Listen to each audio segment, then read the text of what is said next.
بسم الله الرحمن الرحیم. قدرمنو د انګلیسي د زده کړې مینوالو الله مې خوشحال آباد لره.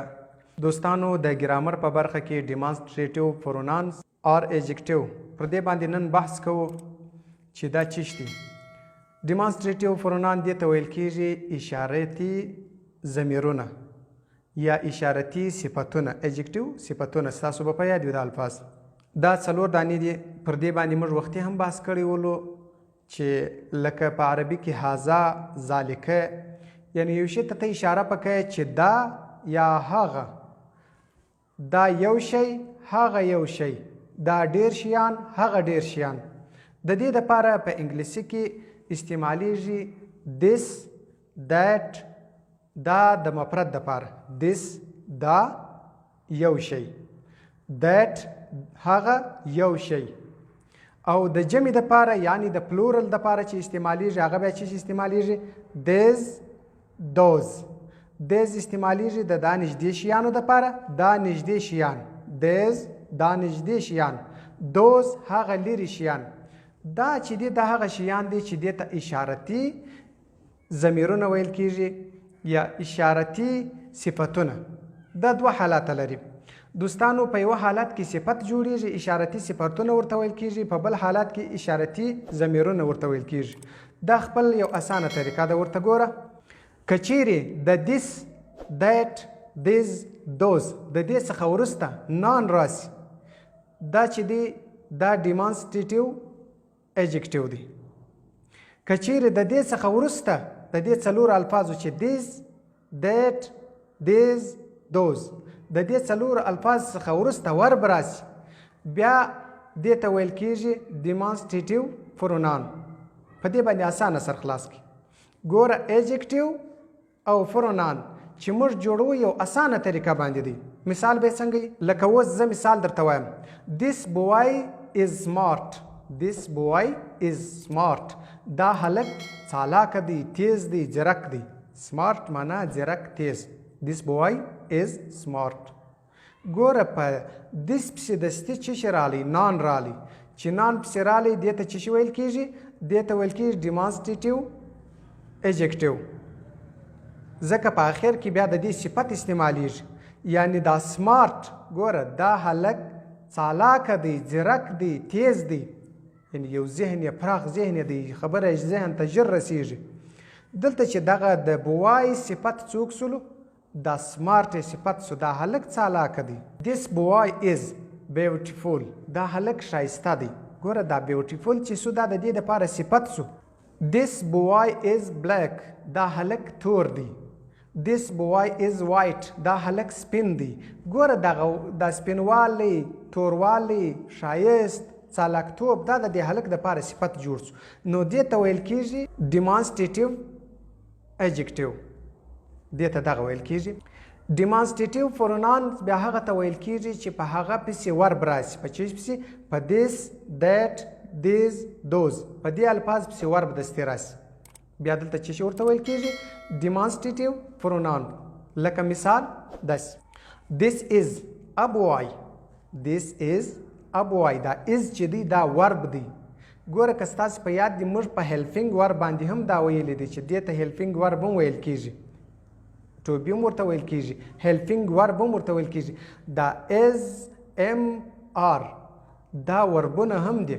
لکه په نورو ټنسو کې هم داسې وله لکه do does دې ته ورب هم ویل کېږي. بس دغه قاعده خالي زده کړئ چې که چیرې په دغه څلورو الفاظو پسې ورب رالی دې ته ډیمانسټریټیو پرونان ویل کېږي. که چیرې په دغه الفاظو پسې نان رالی دې ته ډیمانسټریټیو ایجکټیو ویل کېږي. بس دغه زده کړئ. د ګرامر په سلسله کې بس دغه الفاظ ستاسو دپاره په دې سبقه کې مهم دي چې زه په دې کې دا څنګه وپېژنم چې دا ډیمانسټریټیو پرونان دی که دا ډیمانسټریټیو ایجکټیو دی. بس د ځای بس پېژندل ضروري دی. او بل دا زده کړئ چې په دې کې دا دوه الفاظ this that دا دوه الفاظ چې دي دا د مفرد یعنی د سینګولر دپاره استعمالیږي. همیشه د سینګولر دپاره چې استعمالوئ this that. this د دا نږدې شي دپاره this is a book. دا یو کتاب دی. دلته تاسو ته خپله اوس معلوم سو چې دا ډیمانسټریټیو ایجکټیو سو که ډیمانسټریټیو پرونانسو. په دې باندې ستاسو په خپله اوس سرخلاصولو ځکه تاسو وپېژندئ که چیرې په دې الفاظو پسې ورب رالی دا ډیمانسټریټیو پرونانسو، که چیرې په دې الفاظو پسې نان رالی دا ډیمانسټریټیو ایجکټیو سو. بس دا اسانه طریقه سوه. او دیز او دوز دا چې بیا دي دا د جمع دپاره استعمالیږي. ګوره زه وایم چې دغه ډېر هلکان زما ورونه دي. څنګه به وایم؟ دیز بوایز آر مای برادرز. دیز بوایز آر مای برادرز. دغه هلکان زما ورونه دي. ګوره دغه ګرد هلکان دیز خو ما دیز ووایي دیس مې نه دی ویلی. دیز بوایز. دوز بوایز. دوز هغه لري. دوز بوایز آر مای برادرز. هغه زما ورونه دي. ګوره د جمع دپاره او د مفرد دپاره یعنی د سینګولر فلورل دپاره د مفرد د سینګولر دپاره چې استعمالیدی از او د فلورل دپاره چې استعمالیدی آر. اوس موږ تاسې دا وپېژندئ چې که چیرې دیس او دیټ و د دې سره به موږ لفظ د از راوړو از، او که چیرې دیز او دوز و د دې سره به موږ لفظ د آر راوړو.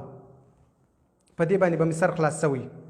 او یو څو الفاظ درته ښیم هغه دا الفاظ چې زموږ ورته ضرورت دی چې زموږ په قریبانو کې یعنی یو څوک وای ورور، خور، مور، پلار، زوی، لور، انا، نیکه د دې نومان زموږ نه دي زده. د دې ضرورت ځکه دی چې اوس موږ په خبرو کې روانګي کوو چې موږ دا شیان نه پېژنو چې دا سړی دی دا ښځه ده، دا ورور دی دا خور ده، دا مور ده دا پلار دی، دا انا ده دا نیکه دی. دا شیان چې موږ نه پېژنو نو موږ به خبرې پر چیش باندې وکړو. بوای بوای وایي هلک ته. هلک this is a boy. دا یو هلک دی. ګرل ګرل وایي نجلۍ ته. this is a girl. دا یو نجلۍ ده. بوای ګرل. بوای هلک ګرل نجلۍ. په دې به مې سر خلاص شوی. مین سړی وومین ښځه. مین سړی وومین ښځه. اولډ مین. اولډ مین وایي بوډا سړي ته. بوډا سپین ږیری زوړ سړی. اولډ مین بوډا سړی. اولډ وومین بوډا ښځه، سپین سرې ښځه، زړه ښځه. دې ته څه شوی؟ اولډ وومین. اولډ مین سړی سپین ږیری. اولډ وومین سپین سرې ښځه. اولډ مین سپین ږیری سړی. اولډ وومین سپین سرې ښځه. ګوره مین سړي ته وایي اولډ په سر کې ولګوه دا چې سو سپین ږیری بوډا سړی. وومین ښځې ته وایي خالي اولډ په سر کې ولګوه اولډ وومین سپین سرې ښځه. بس. مادر مور. پادر پلار. مادر پادر دا خو تاسو پېژندل دي وختې سم. برادر برادر ورور ته وایي. ورور برادر ورور. سیسټر خور. ورور خور. سیسټر خور ته وایي. برادر ورور ته وایي.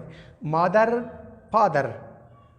برادر سیسټر. ګوره مادر مور، پادر پلار، برادر ورور، سیسټر خور. انا نیکه.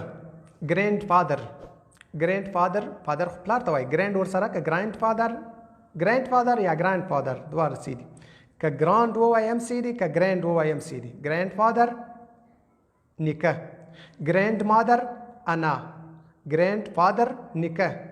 ګرینډ مادر انا. صحیح سو. اکا تروري.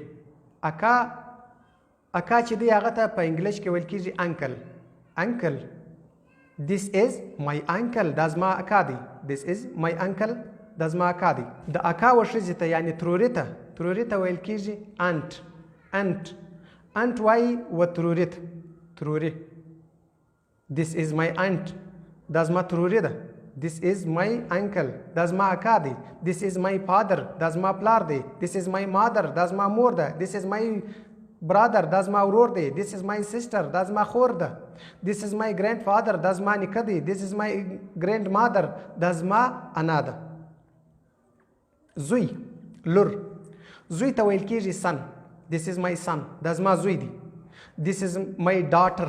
daughter. دا الفاظ موږ ویلي دي. کېدای شي که ستاسو په ذهن کې ول بیا ډېر تکلیف نه درڅه غواړي. This is my daughter. دا زما لور ده. زوی ته وایي son.